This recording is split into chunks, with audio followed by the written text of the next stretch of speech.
नमस्कार दोस्तों, आपका बहुत बहुत स्वागत है डिफेंस एक्सपर्ट के एक नए वीडियो में। प्राइम मिनिस्टर नरेंद्र मोदी की डिग्री आजकल बहुत चर्चा में है। एक आम आदमी पार्टी है जो नरेंद्र मोदी की डिग्री के लिए सवाल उठा रहा है। हालांकि इसके लिए वो कोर्ट तक आरटीआई लगाया था, लेकिन आरटीआई में उसके बदले फाइन लगा दिया गया, क्योंकि कोर्ट का कहना है जब डिग्री ऑनलाइन अवेलेबल है, आपको गुजरात यूनिवर्सिटी से आप डिग्री ले सकते हैं या फिर आप इलेक्शन कमीशन से भी डिग्री ले सकते हैं, तो आरटीआई का क्या मतलब है। और इससे पहले अमित शाह के द्वारा ये डिग्री सार्वजनिक कर दी गई थी कि नरेंद्र मोदी की ये डिग्री है, लेकिन बार बार ये लोग आवाज़ उठा रहे हैं कि हमें डिग्री दिखाओ, डिग्री दिखाओ। जब भाई पब्लिक डोमेन में अवेलेबल है वो चीज़ें, तो क्यों डिग्री दिखाओ? तुमने नहीं देखा क्या? उनको लगता है कि देश का प्रधानमंत्री पढ़ा लिखाना चाहिए और उनके पास डिग्री है, वो पढ़े लिखे हैं। लेकिन जो मनीष सिसोदिया 12th पास हैं, अब सोचिए 12th पास, दिल्ली का नहीं दुनिया का सबसे अच्छा शिक्षा मंत्री है भगवंत मान 12th पास है। जो टिकट ब्लैक किया है वो 12th फेल है, और उसके आधे से ज़्यादा जो विधायक हैं वो सब 9, 10, 11, 12 इसी के अंदर हैं, और वो लोगों को बोल रहा है कि डिग्री दिखाओ कैंपेन हमने शुरू किया है। तो आइए देखते हैं इस वीडियो को, मेजर साहब क्या कहते हैं। वीडियो में आगे बढ़ने से पहले चैनल को सब्सक्राइब कर लीजिए और बेल आइकन दबा लीजिए, ताकि हमारी हर वीडियो को नोटिफिकेशन सबसे पहले आपको मिल सके।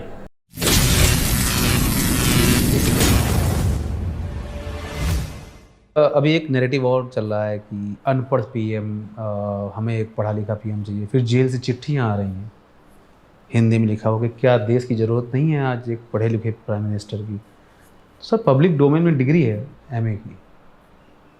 मनीष सिसोदिया 12th पास हैं और डिप्लोमा इन जर्नलिज्म। भगवंत मान 12th पास हैं, 1 साल बीकॉम किए, उसके बाद छोड़ दिया। तो बेसिकली सर दोनों लोग 12th पास ही हैं एक हिसाब से। डिप्लोमा इन जर्नलिज्म चली हुई होगी। जब आप सर दूसरों को कहते हैं तो सर सबसे पहले आपको अपने अंदर गिरेबान में झांकना चाहिए कि नहीं झांकना चाहिए? अनपढ़ पीएम टारगेट करना इंडिविजुअल। बात यह है कि मेरा थोड़ा सा मुख्तलिफ इसमें एक राय है। देखिए ना, 2-3 बातें हैं। मोदी जी की डिग्री इलेक्शन कमीशन के पास है, ठीक है। आप जब डिग्री की बात करें तो आप ये देखें कि जो हमारे प्रीवियस प्राइम मिनिस्टर्स थे वो कितने पढ़े लिखे थे। आप जरा फिर हिस्ट्री में जाएं फिर इसमें, है ना, पहली चीज। दूसरी चीज मैं ये कहना चाहता हूं कि you are insulting the will of the people.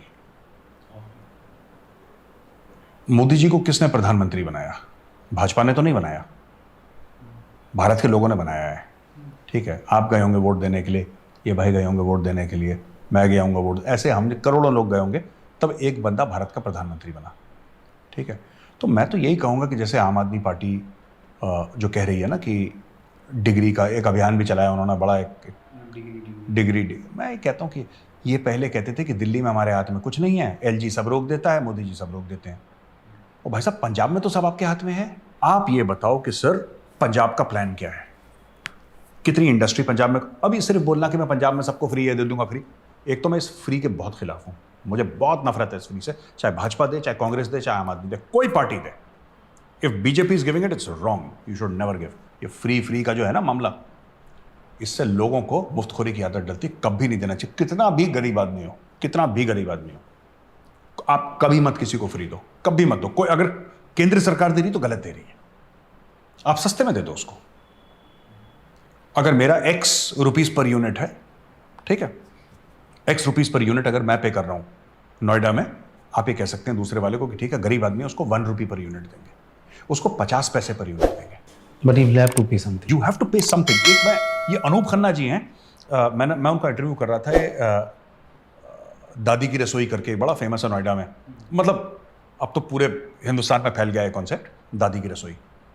ये लोगों को ना बढ़िया बना हुआ घर का खाना देसी घी डाल के ऊपर ये 5 रुपए में देते हैं। तो मैंने उनका इंटरव्यू करा, ठीक है, वो एक मेरा शो है रिपब्लिक में, द गौरव आर्या शो। तो मैंने बोला कि अनूप जी आप ये 5 रुपए फिर आप तो फ्री में खिला दो, ये 5 रुपए का क्या कंसेप्ट है? कहता है कि देखिए ऐसा होता है कि हर एक इंसान का ना एक आत्मसम्मान होता है।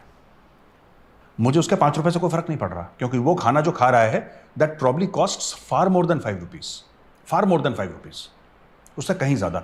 लेकिन हर एक इंसान का, हर एक व्यक्ति का एक आत्मसम्मान होता है कि मैं पैसे दे के खा रहा हूं, चाहे वो रिक्शा चलाने वाला हो, चाहे वो रेड़ी वाला हो, उसका एक आत्मसम्मान है यार। और जैसे आपका आत्मसम्मान है, जैसे मेरी सेल्फ रिस्पेक्ट है ना, उस गरीब आदमी की सेल्फ रिस्पेक्ट क्यों नहीं है यार? उसकी भी तो होनी चाहिए, और है। तो ये जो मॉडल है ना, ये खन्ना साहब का, अनूप जी का जो मॉडल है दादी की रसोई वाला, ये मुझे बड़ा अच्छा लगा। आप कम लो उससे, आप बोलो 50 पैसे पर यूनिट देना आप यार, बिजली की बात कर रहा हूं, 50 पैसे पर यूनिट, लेकिन कुछ दो।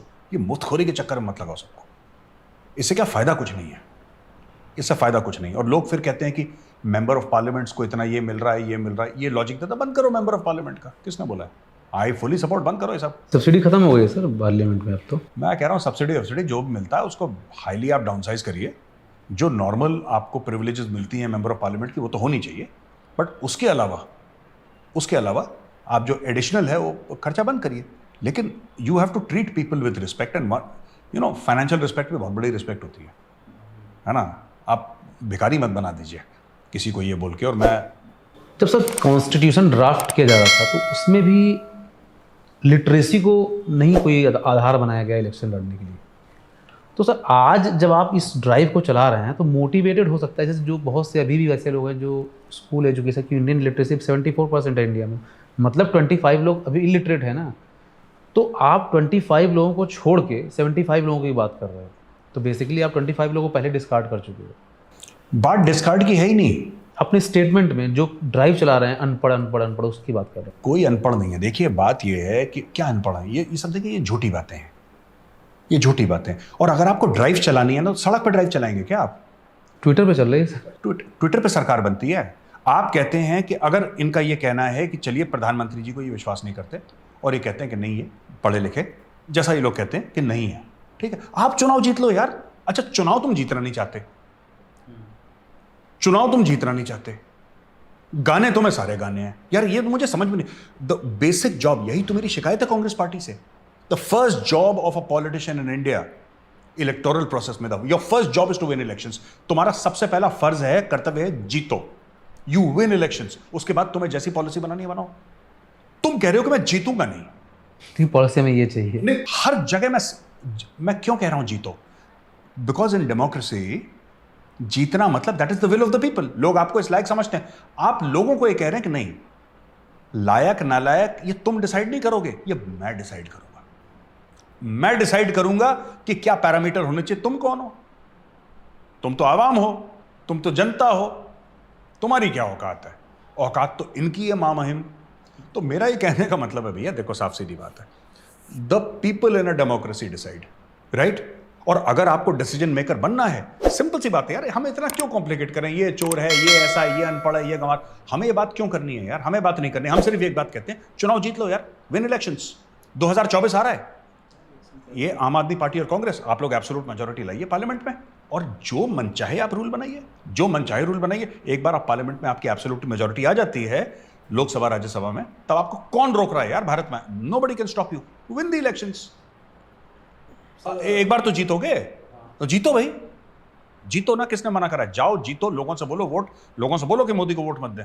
कहना नहीं कम पढ़ा लिखा है बंदा, आप इसको वोट मत दो इसको वोट, ये ज्यादा पढ़ा लिखा है, इसको वोट दो, आप बोलो लोगों को। जबकि ऐसी बात नहीं है, जो उनकी एमए की डिग्री है that is with the election commission. Obvious से बात है सर, पब्लिक डोमेन में ट्विटर पे हर जगह है सर। हाँ, तो अननेसेसरी इसको स्ट्रेच करके, क्योंकि आपको पंजाब से आपको नजरें हटानी है, आपको डाइवर्ट करना है पंजाब से। इसमें सर एक एंगल और भी आ रहा है, इंटरनल सोर्सेस ये बता रहे हैं कि जो सिसोदिया जी जेल गए हुए हैं उसमें शायद इनका नाम आ रहा है, अरविंद केजरीवाल का, लीकर पॉलिसी में। तो ये गिरफ्तार होंगे तो शराब का नाम इनसे ना जुड़े, उसके पहले अनपढ़ प्रधानमंत्री बोल देंगे। तो ये कह रहे हैं कि अनपढ़ पीएम बोलेंगे तो ये कहा जाएगा कि अनपढ़ पीएम बोलने पे मुझे गिरफ्तार किया गया है। ये एक इंटरनल मतलब एक नैरेटिव अभी से बनाया जा रहा है कि जब हम गिरफ्तार हों तो नैरेटिव ये बना रहे। अब इसके बारे में मुझे जानकारी है नहीं, इंटरनल, अब जो भी है सर, मुझे इसके बारे में जानकारी नहीं है। सेकंड थिंग सर, अभी अमित शाह जी अरुणाचल प्रदेश विजिट करने गए, वहाँ से विजिट करके आए और उन्होंने बोला कि इंडिया वो भारत नहीं है कि आप हमारी ज़मीन ले लेंगे। आज भारत बदल चुका है और हमारी 1 इंच भी ज़मीन कोई ले नहीं सकता। कांग्रेस एज वेल एज एक बीजेपी के एक्स पार्लियामेंटेरियन है सुब्रमण्यम स्वामी जी ने ट्वीट किया है, आप ओपन प्लेटफॉर्म पे जैसे भी है विदाउट एनी एविडेंस ये कह रहे हैं कि होम मिनिस्टर झूठ बोल रहे हैं। व्हाट इज, आपके पास एटलीस्ट सम एविडेंस तो होना चाहिए ना। सुब्रमण्यम स्वामी आज होम मिनिस्टर को टारगेट कर रहे हैं, 2-3-4 साल पहले सोनिया गांधी को टारगेट कर रहे थे, उसके पहले गांधी फैमिली को टारगेट कर रहे थे, होल सबको। तो सर इनका करेक्टर मुझे समझ में नहीं आता कि आप बिना एविडेंस के खाली बोलना ही नहीं, मतलब आपके पास फॉलोवर है तो आप कुछ भी बोलोगे, इसका मतलब। आप सिर्फ डॉक्टर स्वामी की बात क्यों कर रहे हैं? यहाँ पे कौन एविडेंस दे रहा है? और उसके बाद सर कांग्रेस को रिट्वीट कर रही है उनके ट्वीट्स को। वो कर दे दीजिए। देखिए बात ये कि कौन एविडेंस दे रहा है। जब आपने प्रधानमंत्री को बोल दिया चौकीदार चोर है, आपने एविडेंस दिया? आपने नहीं दिया। ठीक है, आपने बोला कि 2000 किलोमीटर चाइना जमीन खा गई, आपने एविडेंस दिया? आपने नहीं दिया। आप हर चीज बोल देते हैं, ठीक है, हर चीज। अब देखिए, अब क्या हुआ कि केजरीवाल साहब ने क्या बोला, honourable chief minister of Delhi, he said कि हेमंत बिस्वा शर्मा ने ये काम गलत करा, ये काम गलत करा, ये काम गलत करा, जो कि ऑनरेबल चीफ मिनिस्टर असम है। ये उन्होंने डायलॉगबाजी कहां पे करी थी? दिल्ली की असेंबली के अंदर। The honourable chief minister of Assam told the honourable chief minister of Delhi कि अगर आप में हिम्मत है तो आप बाहर आके बात बोल दो एक बार। आप आसाम आ रहे हो, आप आसाम में बोल दो ये बात, अगर आप में हिम्मत है। क्रांतिकारी विचारधारा के हैं तो आप एक बार बोल दीजिए। आप यही कह रहे हो ना मैं गलत आदमी हूं, लेकिन आपने असेंबली के अंदर बोला। असेंबली के अंदर क्यों बोला? क्योंकि असेंबली के अंदर बोली हुई चीजों के ऊपर लीगल कार्रवाई नहीं हो सकती। पार्लियामेंट के अंदर बोली वाली चीजों में कार्रवाई गलत नहीं हो सकती, आपके खिलाफ कोई भी ऐसी वैसी कार्रवाई नहीं हो सकती लीगल। आप एक बार बाहर बोल दो, आप बोल के दिखाओ। उन्होंने चैलेंज करा आने से पहले। केजरीवाल जी ने क्या जवाब दिया? अरे यार चलो घर पे आओ, खाना वाना खाते हैं, आराम से चाय वाय पीते हैं, come for lunch, come for dinner. ये बात नहीं। तो ये क्या है कि आप प्रूफ की बात कर रहे हैं ना, क्या प्रूफ है डॉक्टर स्वामी? ये सब लोग तो ऐसे ही बोलते हैं। आप कुछ भी बोल दो, आप कुछ भी बोल दो। अच्छा सर, चाइना ने मैप बदलने की कोशिश की, उसके रिवर्ट मतलब उसके जवाब में हमारे होम मिनिस्टर वहाँ तक गए और एक इंटरनेशनल प्लेटफॉर्म पे एक मैसेज गया कि देश अखंड, मतलब यूनियन, हमारे देश का 1 इंच भी ज़मीन कोई ले नहीं सकता। मैप आप अपने देश में बदल सकते हो, जो कल हम भी कल को पाकिस्तान को भारत कर सकते हैं, ऐसा नहीं है, सर्कुलेट होता ही है। तो पाकिस्तान या जो भी हमारा PUK तो हमारा है, लेकिन हम अब कल को कोई कहते हैं लाहौर भी भारत में आ जाएगा या फिर चाइना का इंडिया में आ जाएगा, जो भी है। तो उन चीज़ों को कहने से, देश में कहने से या मैप बदलने से तो सर देश मतलब जियोपॉलिटिकल जो लोकेशन है बदलती तो है नहीं। तो अगर हमारे होम मिनिस्टर वहाँ गए और उन्होंने एक मैसेज दिया, तो वो मैसेज भी सर एक बड़ा मैसेज है, बिकॉज इंटरनेशनल प्लेटफॉर्म पे तो मैसेज सर्कुलेट हुआ ही ना। उस चीज़ को आप डिस्कार्ड करते हो विदाउट एनी एविडेंस। मैं ये कर रहा हूँ। दूसरा क्या है सर कि क्या कोई इसके पहले वाला PM उस जगह क्यों नहीं गया? अगर उसको ये बुरा लग रहा है कि आज होम मिनिस्टर वहाँ गए, तो उसके पहले भी बहुत सारे PM बने, विजिट करना चाहिए था सबको चैलेंज करना चाहिए था। देखो मैं आपको एक बात बताता हूँ, जब सत्ता जाती है ना, सत्ता जब जाती है उसका घाव बहुत गहरा होता है, आदमी बिलबिला उठता है बिल्कुल। ये बात आप समझिए। It's not a pleasant feeling when you been in power for a very long time and suddenly you are powerless. फिर आदमी छटपटाता है। ये छटपटाहट है और कुछ नहीं है, कि कुछ ऐसा हो जाए, कुछ एक जादू हो जाए कि हम इतना कीचड़ फेंकें कि कुछ तो चिपक जाए, 1% 2% चिपक जाए। Modi ji is Teflon coated, उनके ना कुछ चिपकता विपकता नहीं, कीचड़ नीचे स्लिप हो जाता है जो लेकिन मैं आपको बात बताऊं, ये हर चीज़ ना मैं आपको बताता हूं, हर चीज़। क्या बोलते थे कि शाहीन बाग में कह रहे थे कितने लोग मार दिया? 100-200 पता नहीं, 100-200 लोग। अब वो कौन है 100-200? आपने कभी बताया थोड़ा ना। और जो सियासी पार्टी ये कह रही थी कि शाहीन बाग में 200 लोग मार दिए, उन्होंने आज तक लिस्ट जारी करी कि ये मर गए? लिस्ट है ही नहीं ना, एविडेंस नहीं है। मैं वही बता रहा हूं, शाहीन बाग में मर गए इतने, पता नहीं कोई कह रहा है 500 किसान मर गए, 600 किसान, जितने मुंह उतनी बात, इतने मर गए किसान। आप डेमोक्रेसी है, आप 2000 मार देते, आपको कौन रोक रहा है? आप तो नेता हैं, आप कुछ भी बोल सकते हैं।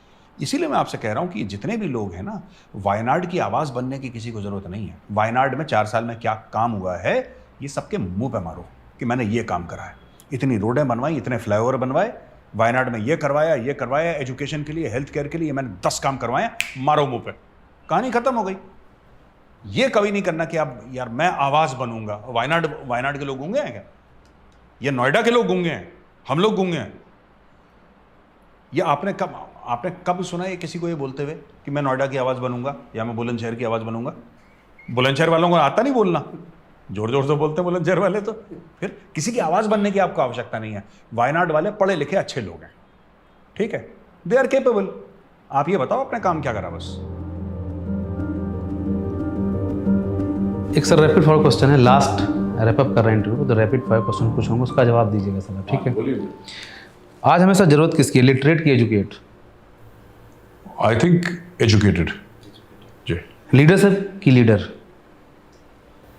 आई think this concept of leadership ना, that is more required I think. भ्रष्टाचार ज़्यादा कि अत्याचार? ये बड़ा कंफ्यूजिंग है। आई थिंक दोनों ही नहीं होने चाहिए यार, अब मैं क्या बोलूँ इसमें। अगर प्रायोरिटी देंगे भ्रष्टाचार को देंगे अत्याचार को देंगे?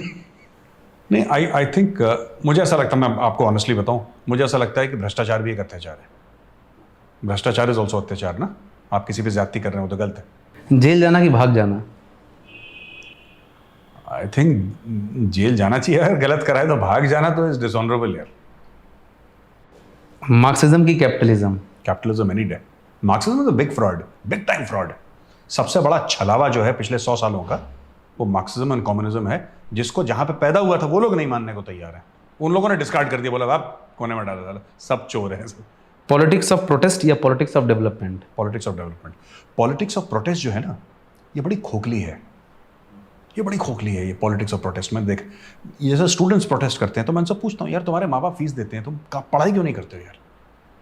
उनके अंदर वो पॉलिटिकल चेतना जागती है ना, जब वो तो हर चीज़ में they will protest against every and पूरा। मुझे I'll tell you what, people have the right to protest, whether it is Shaheen Bagh, whether it's farmers, everybody has the right to protest. ठीक है, मैं मना नहीं कर रहा, बट मैं एक पर्सनल लेवल पे बोल रहा हूँ, I'd like people to be more positive. मुझे ना एक समय के बाद मुझे वो जो वाइनिंग होती है ना, कैं कि ये हो गई, मुझे वो नहीं अच्छा लगता यार। I don't like it. I like people who ठीक है, गलत है यार, लेट्स हाथ मिला के काम करते हैं ना, इसको गलत को ठीक करते हैं, रादर देन ऑलवेज। डायनास्ट या democracy? Democracy any day. Democracy का सर रियल प्रोनाउंसिएशन क्या है, डेमोक्रेसी या डेमोक्री? डेमोक्रेसी का डेमोक्रेसी है। ठीक है सर। भारत जोड़ो यात्रा के लिए जरूरी क्या है, भारत में रहना कि विदेश में रहना? तो मुझे लगता है कि जो भारत जोड़ो, इसका मैं तफसील से अगर जवाब दे दूं, अगर आप इजाज़त दे दो, मुझे लगता है कि जो राहुल जी ने भारत जोड़ो यात्रा करी ना, it was a good step, it was a good step. ये ज़रूरी था, भारत जोड़ो यात्रा उन्होंने करा, अच्छा काम करा। अब इसका फ़ायदा क्या होगा इलेक्टोरली, ये हम नहीं बता सकते, लेकिन हाँ, Christian majority states of north east में कांग्रेस साफ हो गई। जो उसके इमीडिएटली बाद 3 चुनाव जो हुए थे नॉर्थ ईस्ट में, वहाँ पे तो at least in Meghalaya, Nagaland, it's Christian majority, and BJP is known for its Hindutva politics. आप मेजर गौरव आर्या सर को सुन रहे थे और वो बता रहे हैं आप में है दम तो जीतो, आप इस तरह की पॉलिटिक्स करते हो, नहीं यहाँ पे ये हो जाएगा, हमें जीतना भी नहीं है, हम सीधे गद्दी पे बैठ जाएंगे, हम डिसाइड करेंगे कि कौन कैसा है। वो तो आम जनता डिसाइड करेगी, उनका वोट डिसाइड करेगा कि किसे हमें गद्दी पे बैठाना है, नहीं बैठाना है। आप लोगों में प्रचार कीजिए कि इस तरह का आदमी है, इसने भ्रष्टाचार किया, दिखाइए, सबूत लाइए। आप हवा में बातें करते हो, नहीं यहाँ ये हो गया, यहाँ पे ज़मीन कब्जा हो गया, यहाँ पे इन्होंने इतने का भ्रष्टाचार कर दिए, लेकिन आपके पास कोई प्रूफ नहीं है। मतलब आप चाहते हो कि आप जो कहें लोग वही सुने, वही माने। मतलब आपने जो कह दिया वो लक्ष्मण रेखा के समान है, उसे कोई दूसरा काट नहीं सकता, लेकिन इसके बावजूद भी आप इलेक्शन नहीं जीतते हो।